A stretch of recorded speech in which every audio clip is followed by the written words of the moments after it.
प्रिय व्यूअर, जैसा कि आप सभी जानते हैं, हम आज का सवाल नामक सीरीज़ में प्रतिदिन एक प्रश्न का व्याख्या सहित अध्ययन करते हैं। सामान्यतः हम ऐसे प्रश्नों पर चर्चा करते हैं जो गत परीक्षाओं में पूछे गए हैं या भविष्य में होने वाली परीक्षाओं में पूछे जा सकते हैं।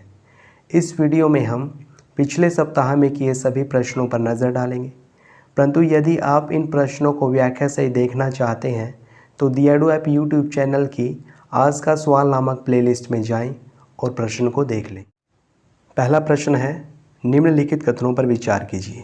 पहला, नम्यता और अनम्यता दोनों भारतीय संविधान की विशेषताएं हैं। दूसरा, राष्ट्रपति भारतीय संविधान का संरक्षक है। तीसरा, राज्य के नीति निर्देशक तत्वों की भांति मौलिक अधिकार भी परिवर्तनीय नहीं है। उपर्युक्त कथनों में से कौन सा या से सही नहीं है? यहाँ है ऑप्शन है केवल एक और दो दोनों, केवल दो और तीन दोनों, केवल एक और तीन दोनों, या फिर इनमें से कोई नहीं। इसका सही जवाब ऑप्शन बी है, यानी दूसरा और तीसरा कथन गलत है।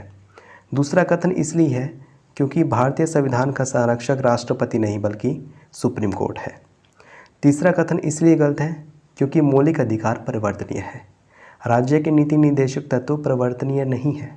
अगर राज्य के नीति निर्देशक तत्वों का उल्लंघन होता है तो आप सुप्रीम कोर्ट नहीं जा सकते। अगर सुप्रीम कोर्ट जाएंगे तो सुप्रीम कोर्ट कुछ नहीं करेगा। लेकिन मौलिक अधिकार परिवर्तनीय है। अगर आपके मौलिक अधिकारों का उल्लंघन होता है तो आप सुप्रीम कोर्ट का दरवाज़ा खटखटा सकते हैं। आइए देख लेते हैं अगले प्रश्न को। प्रश्न है, निम्नलिखित पत्रिकाओं में से कौन सी बी.आर. अम्बेडकर से संबंधित थी? पहली, मूकनायक। दूसरी, बहिष्कृत भारत। तीसरी, समता। चौथी, जनता। नीचे दिए गए कोड का प्रयोग कर सही उत्तर चुनिए।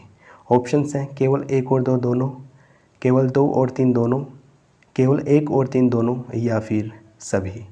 इसका सही जवाब ऑप्शन डी है, यानी कि सभी पत्रिकाएं डॉक्टर बी.आर. अम्बेडकर से संबंधित थी। अगला प्रश्न है, निम्नलिखित कथनों पर विचार कीजिए। पहला, भारत के राष्ट्रपति के निर्वाचन का प्रावधान ठीक संविधान लागू होने की तिथि से प्रभावित हुआ। दूसरा, लोकसभा के पहले चुनावों के तुरंत बाद दल बदल के प्रावधानों का पहली बार प्रयोग किया गया था। उपर्युक्त कथनों में से कौन सा या से सही है? यहाँ है ऑप्शंस हैं केवल एक, केवल दो, एक और दो दोनों, या फिर इनमें से कोई नहीं। इसका सही जवाब ऑप्शन बी है, यानी दूसरा कथन गलत है। देखिए, जो पहले लोकसभा के चुनाव हुए थे वो हुए थे वर्ष 1951-52 में, लेकिन दल बदल कानून आया था वर्ष 1985 में, और दल बदल कानून का प्रयोग पहली बार वर्ष 1989 में किया गया था, न कि लोकसभा के पहले चुनाव के तुरंत बाद। इसलिए दूसरा कथन गलत हो जाता है। अगला प्रश्न है, निम्नलिखित कथनों पर विचार कीजिए। पहला, धूमकेतु भारी सौरमंडल से उत्पन्न बर्फ और चट्टान के टुकड़े होते हैं। दूसरा, अक्षुद्र ग्रह मंगल और बृहस्पति के बीच पाए जाने वाली चट्टानें होती हैं। तीसरा, उल्कापिंड टूटता हुआ तारा भी कहा जाता है।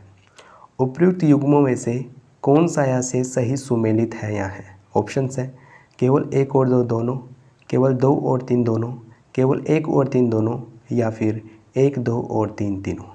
इसका सही जवाब ऑप्शन डी है, यानी तीनों कथन सही है। जो धूमकेतु होते हैं ये हमारे सौरमंडल के बाहर पाए जाते हैं। ये बर्फ़ और चट्टान के पिंड होते हैं। अक्षुद्र ग्रह मंगल और बृहस्पति के बीच में पाए जाने वाले अक्षुद्र ग्रह बेल्ट में पाए जाते हैं, और उल्का को टूटता हुआ तारा भी कहा जाता है। अगर आप इनको ग्राफ के माध्यम से समझना चाहते हैं, फ़ोटो के माध्यम से समझना चाहते हैं, तो मैंने इसको अच्छे से कवर किया है। अगर आप इसको डिटेल में देखना चाहते हैं, व्याख्या से ही देखना चाहते हैं, तो दियाडू ऐप यूट्यूब चैनल की प्लेलिस्ट में जाएं, आज का सवाल नामक प्लेलिस्ट में जाएं और इस प्रश्न को देख लें। अगले सवाल की ओर बढ़ते हैं। अगला सवाल है, निम्नलिखित कथनों पर विचार कीजिए। पहला, ऊष्मा सदैव गर्म वस्तु से ठंडी वस्तु की ओर प्रवाहित होती है। दूसरा, द्रव और गैसों में ऊष्मा संवहन द्वारा स्थानांतरित होती है। तीसरा, जिन पदार्थों में ऊष्मा का चालन बिल्कुल नहीं होता उन्हें कुचालक कहते हैं। उपर्युक्त कथनों में से कौन सा या से सही है? यहाँ है ऑप्शंस है केवल एक और दो दोनों, केवल दो और तीन दोनों, केवल एक और तीन दोनों, या फिर एक, दो और तीन, तीनों। इसका सही जवाब ऑप्शन ए है, यानी पहला और दूसरा कथन सही है, तीसरा गलत है। तीसरा कथन इसीलिए गलत है क्योंकि जिन पदार्थों में ऊष्मा का चालन बिल्कुल भी नहीं होता उनको ऊष्मारोधी बोला जाता है, और जिनमें थोड़ा बहुत होता है उसको कुचालक बोला जाता है, इसलिए तीसरा कथन गलत हो जाता है। इसको भी मैंने ग्राफ के माध्यम से कवर किया है, आप देख सकते हैं। अगला प्रश्न है, रेगुलेटिंग एक्ट 1773 के संदर्भ में निम्नलिखित कथनों पर विचार कीजिए।